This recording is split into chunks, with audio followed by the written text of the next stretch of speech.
For news and opinion that you won't find on Fox or MSNBC, check out America's Survival TV on Roku, in the channel store under News and Weather, or on the Roku website, use access code USA123, or on YouTube at the USA Survival Channel, America's Survival TV on Roku. Radio for Readers, Bookmark. This is Bookmark. I'm Marc Bernier. The nation's top authors are coming up next.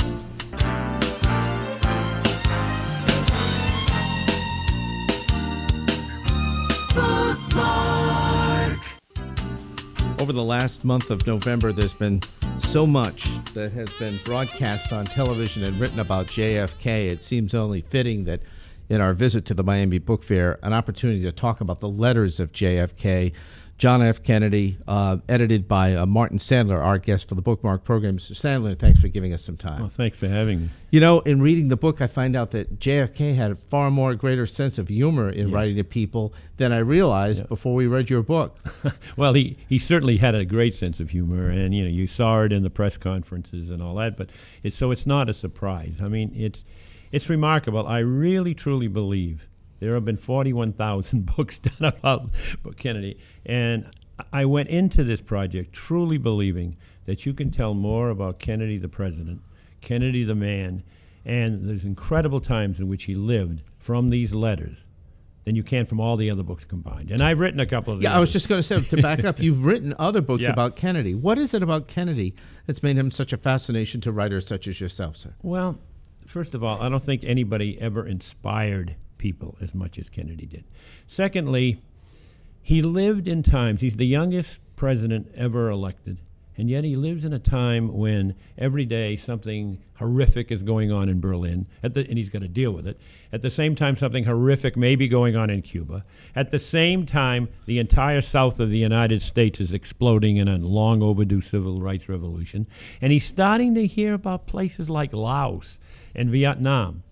So he has to deal with all of this, and he deals with it magnificently. And I have to tell you, nothing reveals better how he handled this and how well he handled this, or how he failed in certain cases, than the exchange of letters that goes on. Because I don't know about you, I haven't written a letter in 5 years. No. You know, I think that this book may be the last letters of a president. I mean, we're going to have the sound bites of Barack Obama, the emails of the president who follows him, the Twitters of whatever.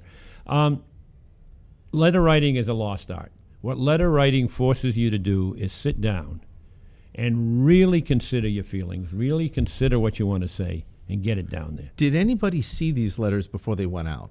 Would it be Kennedy dictating into a machine? His private secretary would type it up, he'd sign it, go out, or did it have to go by a group of people? No, I think it was the former. I think that in most cases, obviously, aides are saying, "Mr. President, you need to reply to this," or "Mr. President, we'd really like." I mean, I can just see what happened. He's sitting in there and he's dealing with Khrushchev and he's dealing with Macmillan and he's dealing with de Gaulle through letters and so forth. And suddenly an aide comes in and says, "Mr. President, you just can't miss this letter." And he does. And here's a letter from 9-year-old Michelle Rochon saying, "Dear Mr. President, as we know, the Russians have resumed testing nuclear bombs. I am so worried about Santa Claus. I am so sure that they're going to shoot him down." And whatever aide, whether it was Schlesinger or Sorensen or whoever it was, said, "You got to see this, Jack, and you got to reply." And so Kennedy replies in Kennedy fashion. I mean, you talked about humor. He always wants to make a point. So even though it's a kid, he starts out by saying, how horrible it is that the Russians are doing this. P.S. He's going to start resume testing in another month. But then he says... he was warned in this book. I'm sorry to interrupt you. Sure. There's a letter where he's warned by, is it Prime Minister of Canada? Yeah. Somebody says, you better let Spain and Italy and everybody else know you're going to start testing again. Yeah, I know. How did he take that? Not well. He didn't take being told what to do well by anyone. The one guy, let me just finish quickly how he replies to Michelle Rochon. He says to her, "I know it's terrible, and isn't it horrible what the Russians, but let me tell you, I talked to Santa Claus this morning, and he assured me that he's on his way to your house." But the guy he listened most to, not believe it or not, his greatest ally, in dealing with the incredible issues he has to deal with. I mean, he has to get over this. Eventually, he has to get through this Cuban Missile Crisis thing. He has to get over the crisis around the Berlin Wall. And through it all, his greatest goal is to achieve a nuclear test ban treaty. And his greatest ally in all of this is England, and more specifically, Prime Minister Harold Macmillan. And it becomes a father-son relationship. So much so that if you go through all the letters in this brilliant book, you will see that it's the only place where halfway through their correspondence, he doesn't say, "Dear Mr. Prime Minister," he says, "My dear friend." You know, they've established this kind of a relationship. So that the letters just reveal a lot. What they do mostly is that they make Kennedy sit down and consider some of the most important things of his presidency. For example, he gets a letter from a young woman named Bobby Lou Pendergrass, and she says, "Dear Mr. President, I am a great fan of yours. But I have to tell you, my oldest brother was killed in World War II, and we knew he was a hero, and we are proud of him. My second oldest brother was killed in Korea, and we are proud of him just as much. Now I've gotten a telegram telling me that my youngest brother has just been killed in Vietnam. Where, Mr. President, in the world is Vietnam? Why in the world are we there?" And it may be, the first Vietnam protest letter, millions to follow. And Kennedy, it touches Kennedy. And Kennedy sits down and, in the middle of all these other crises, and he writes her a letter in which he says, "Michelle, I understand, but let me explain why I have sent advisors in to Vietnam." And I'm telling you, I did an awful lot of research. And it's the first place I see, and maybe the clearest place, where he absolutely sets down why he is sending advisors into Vietnam. The thing that gets me about Kennedy in this is, do we start to see where the strain is showing up about Cuba and Vietnam? Mm-hmm. Because I think in your book, we get an indication that he wanted to get out of Vietnam. Oh, gosh, yes. And what I've written in my introductions and what I've given material for is that, well, it's very interesting. The way I approached the whole Vietnam issue with Kennedy was that I just wanted to show through the letters the incredible contradictory, opposing advice he kept getting, from his most important advisors. This advisor is saying, "We got to get in there and we blow up the hell out of them and just stop this right now." And other advisors, just as trusted, are saying to him, "Mr. President, let's not get into that quagmire. We'll never get out of there if we do that," which is, of course, the path that both Lyndon Johnson and Richard Nixon took.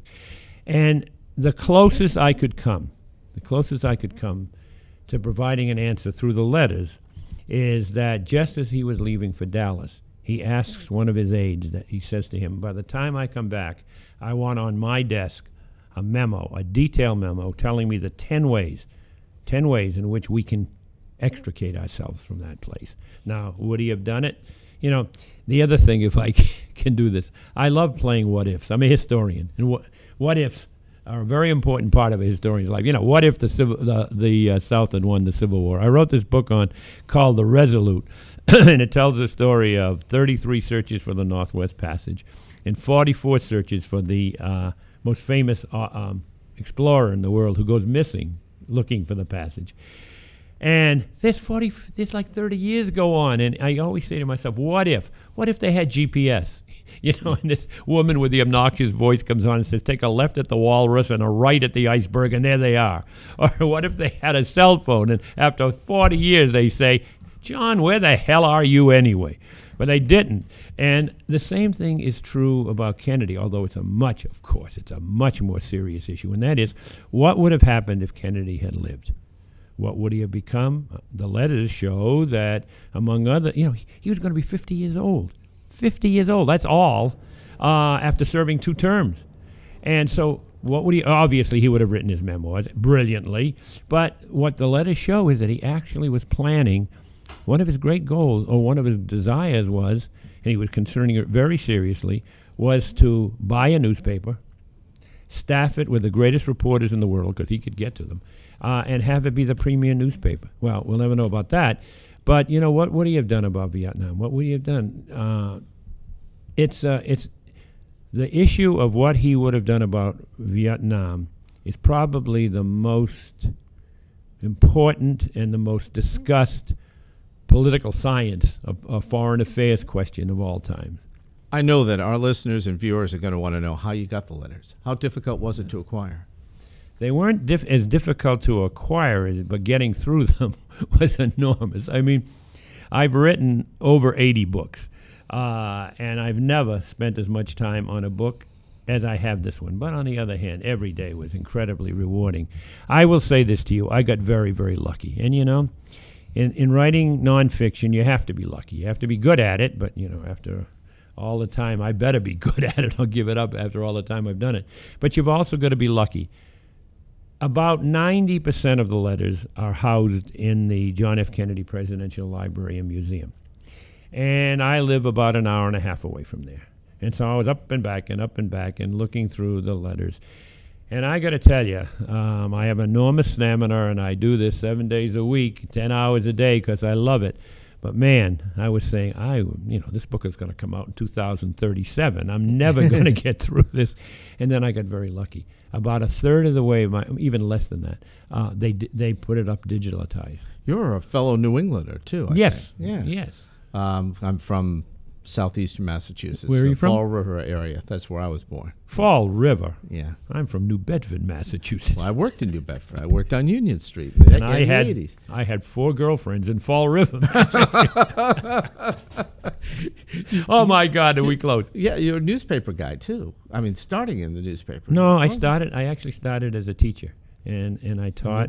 Okay. I taught in junior high first, and then high school second, and then I was a headmaster of a private school, and then I taught at the University of Massachusetts, and then at Smith. Okay. Martin, I want to come back to the fact you said that these may be the last letters we get from a president, because we don't write letters, and you yourself, I don't write letters. No. We don't even do thank you notes anymore. We send an email. It's quicker. Exactly. And there's postage elements and all that. But exactly. Letter writing is then a lost art, Yes, it is. You express it exactly how I express it. It's a lost art. And, you know, as I say, you know, words are my business. I haven't written a letter in so long, and I do exactly what you do, what everybody does. I haven't gone on to tweet or Twitter. I just, you know, and I don't blog because I got a lot of other things to do. But, man, I'm sending emails all the time. And what I'm also finding, it's very interesting, I'm sure you find the same thing, I've got about 7 different publishers. If I call to ask them an important question, it may be a day before they get back to me, because they're in one meeting after another, or they're not even looking at their voicemail. If I email them, I get an answer back in 5 minutes. They're looking at that all the time. So that, so where is there going to be a body of letters from the president 4 years from now, or 8 years from now, or 12 years from now? There won't be. Do we learn anything about the Kennedy mystique by these letters that we might not otherwise know about him? Well, I did not set out to write a sensational book. I didn't. I think there's some sensational things in there that come out. I mean, like Kennedy's orders to General Nostrand of NATO about how we go about a nuclear attack if this Berlin thing falls apart. There are incredible letters when he was a young man, and he's only 19 years old, and up to this point, all he's been is the playboy of the Western world, conquering women. And his father gets appointed as the ambassador to Great Britain, and at the age of 19, his father asks him to go on a fact-finding tour of Europe, about to go to war, and Kennedy at 19 is in Mussolini's Italy and Hitler's Germany, and in England that he sees not even preparing for a war, and he writes his honors thesis back at Harvard. For the first time he gets serious, and he writes this thesis, which he eventually titles Why England Slept, and it becomes a national bestseller. And then his father gets accused of being an appeaser, a Nazi appeaser, and so Roosevelt dismisses him, and he comes home and says, I've got to be able to refute these charges, or my entire reputation is ruined. He's got more money than almost anybody else in the world. He can hire anybody to advise him. Who does he ask? John Kennedy at the age of 20, his son. And Kennedy, in I think one of the most revealing letters in this book, Kennedy sends him a letter listing 17 points that he should make in this article, and Joe Kennedy Sr. puts them all down. It's really his son who's written it. So I was surprised at how much he accomplished at such a young age. There's no, if I had found the letters between him and Marilyn Monroe, would you put him in? Damn right. Yeah. Particularly if she said, "Did the earth move for you too?" But that wasn't important. What was important is that there are letters between him and Inga Arvard. Inga Arvard was a journalist who accompanied Adolf Hitler as Hitler's guest at the 1936 Olympics. And then she came to the United States and became a top journalist for the Washington Times-Herald.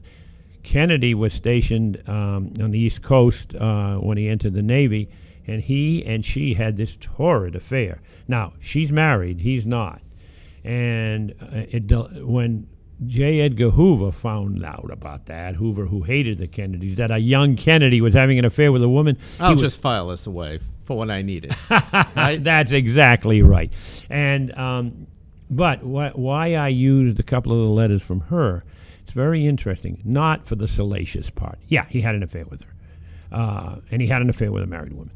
But in the letter, the first letter particularly, she absolutely, you can see through this letter that she absolutely saw in him a future president.